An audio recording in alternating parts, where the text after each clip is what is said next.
They say power corrupts. But what if I told you? One man ruled half the known world and never once let power touch his soul. This isn't a myth. This isn't a legend. This is the untold story of Umar ibn al-Khattab, the fearless warrior, the humble ruler, and the man whose justice echoed louder than swords. But here's the twist. He didn't even want to be in power. He cried the day he became the caliph. And yet, under his rule, empires fell, justice rose, and even his enemies prayed he would live longer. How does a man like that exist? And why has the world barely spoken his name? Let's rewind. Umar ibn al-Khattab started as a fierce opponent of Islam. He was known for his strength, his fire, and his rage. People feared him in the streets of Makkah. But then, one night, something broke inside him.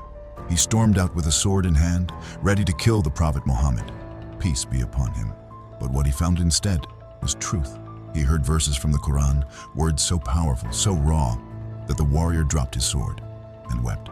From that moment on, the Lion of Quraysh became the Lion of Justice.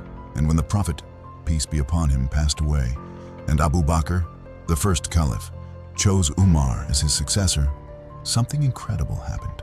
The world changed.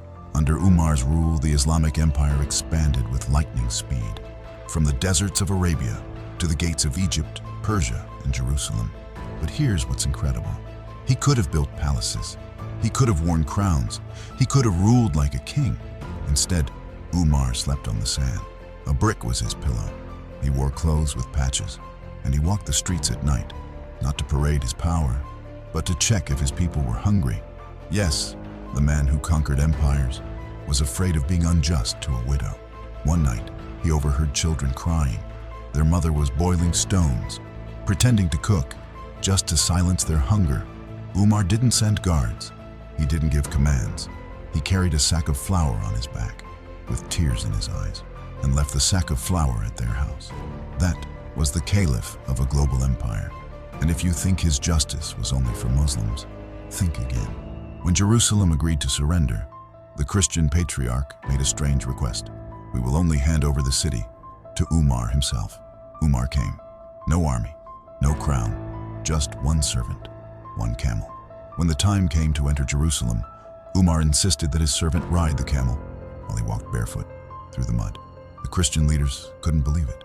This was the conqueror of Persia, the ruler of Arabia. No gold, no throne, just a man of God. And when a Jewish man came to him, complaining about a Muslim governor, Umar didn't take sides. He didn't make excuses. He raised a whip and said to the governor, "Since when have you enslaved people? When their mothers gave birth to them free." That was his justice. But here's where it gets haunting. Before his death, Umar made a strange prayer. He asked Allah to let him die a martyr. In Medina, the city of the Prophet, peace be upon him, where bloodshed was forbidden, people said that's impossible. Martyrs die on battlefields, not in sacred cities. But Umar's story was never ordinary. One morning, while leading prayer in the mosque of the Prophet, peace be upon him, a man from Persia, angry about losing his empire, crept through the crowd.